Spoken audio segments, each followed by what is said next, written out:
कहानी की शुरुआत होती है साइमन से, जो अपनी गर्लफ्रेंड एल्सा के साथ लिविंग में रहता था और उसने अभी एल्सा को अपने घोड़े पे बैठा रखा है। एल्सा भी बड़े आराम से साइमन के घोड़े की सवारी कर रही थी, लेकिन उन्हें अपने इस सफर को यहीं बीच में रोकना पड़ता है क्योंकि साइमन को एल्सा के साथ अपने घर जाना था।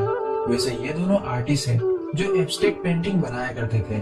वो साइमन के घर आ जाते हैं। तब हमें पता चलता है कि साइमन के फादर कार्ल का आज 60वां बर्थडे है, इसलिए परिवार के सभी लोग वहाँ आए हुए थे, जहाँ वो सब डिनर टेबल के पास इकट्ठा होकर ऊपर वाले से प्रार्थना करते हुए उनका धन्यवाद कर रहे थे। उनकी प्रेयर करने के तरीके को देखकर हम इजीली समझ पाते हैं कि वो लोग जुडाइज्म रिलीजन को फॉलो करते हैं। तो अपने अपने रिलीजन के अनुसार वो सब वाइन और ब्रेड टेस्ट करके पार्टी को शुरू करते हैं। अब इतने रिश्तेदार आए हुए थे तो वो सब साइमन से उसकी जिंदगी के बारे में बात करते हुए उसके मजे लेने ही लगे थे कि तभी कार्ल बीच में आकर साइमन को उनसे दूर कर देता है। वहीं खड़े खड़े साइमन देखता है कि उसकी मॉम एग्नेस एल्सा के साथ काफी घुल मिल गई थी। तभी उसकी नजर पड़ती है उसकी स्टेप मॉम सोंजा पे, जिनके साथ कार्ल मजे किया करते थे।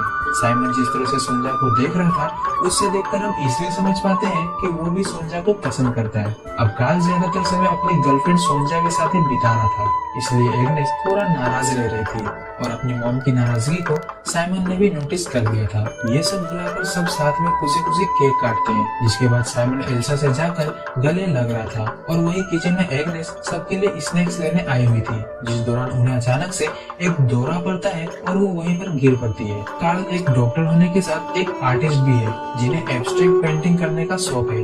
मैं भी इन्हीं के काबिलियत इनके बेटे साइमन को भी मिली है। कार्ल एक डॉक्टर था तो वो अपनी वाइफ को संभाल लेता है। इस इंसिडेंट की वजह से पार्टी खत्म हो गई थी। अगली सुबह साइमन अपनी सारी पेंटिंग्स लेकर एल्सा के पास जाता है, जहाँ वो दोनों उसकी पेंटिंग्स को किसी ऑक्शन में भेजने की तैयारी में जुटे हुए थे।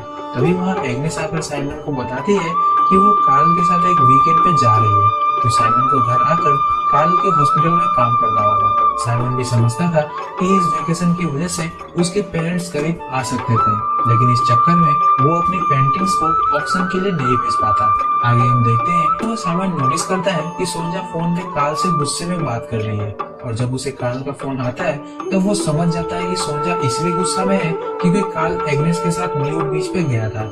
अब नाम से ही क्लियर हो गया है कि इस बीच पता है, और जब वो सोंजा से माफी मांगने उसके केबिन में जाता है तो वहाँ उसकी मुलाकात एक पेशेंट से होती है। इस वजह से वो उस टाइम सोंजा से माफी नहीं मांग पाता, लेकिन थोड़ी देर बाद वो सोंजा के पास आकर उससे माफी मांगता है और अपनी इस लाइफ से परेशान सोंजा खुद को कंट्रोल नहीं कर पाती और साइमन के सामने ही फुट फुट कर रोने लगती है।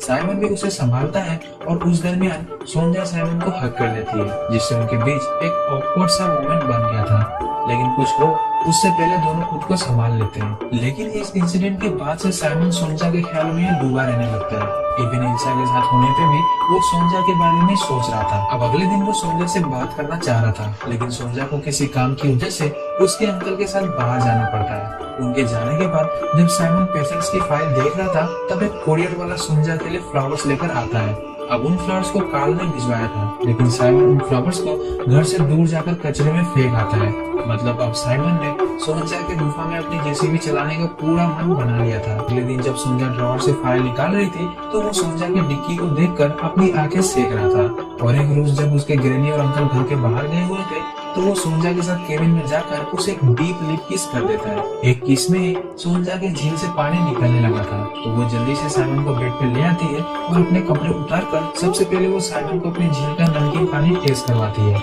इसके बाद साइमन ने अपनी जेसीबी उसकी गुफा में उतार दी थी और फिर साइमन एक जबरदस्त खुदाई करता है। खुदाई के बाद से साइमन और सोंजा के बीच का रिलेशन अच्छा हो गया। अगली सुबह आंखें खुलने पर वो देखता है कि उसके डैड यानी कि कार्ल वेकेशन से लौट आए थे, तो वो वापस रूम में जाकर अपने कपड़े वगैरह पहनकर वहाँ से निकल जाता है। वो अपनी मॉम एग्नेस को कॉल करके उनको सारी बात बताने का ट्राई करता है, लेकिन एग्नेस और कार्ल में लड़ाई चल रही थी क्योंकि कार्ल अपना सारा सामान लेकर सोंजा के पास शिफ्ट हो रहा था। अब लड़ाई में एग्नेस ने अपना फोन तोड़ दिया था और जब साइमन का कॉल एग्नेस को नहीं लगता तो वो अभी घर आ जाता है, जहाँ उसे उसकी मॉम समझाती है कि उसे एल्सा के साथ रिश्ता बनाए रखने के लिए एक अंतिम कोशिश करनी चाहिए। इसलिए साइमन वहां से निकलकर एल्सा के ऑफिस आकर उसे मनाने की कोशिश करता है, लेकिन एल्सा का विश्वास साइमन से उठ गया था। अब एल्सा नहीं मानती तो साइमन को पैनिक अटैक आने लगते हैं और वो किसी तरह अपने घर आता है। लेकिन घर आने पर वो जब अपनी पेंटिंग इक्विपमेंट्स को फेंकने जा रहा था तब वो वही जमीन पर गिर के बेहोश हो जाता है। वो कार्ल के न्यू बुक लॉन्च में आता है जहाँ उसकी मुलाकात एग्नेस से होती है, जो साइमन को पूरी तरह ठीक देखकर खुश थी।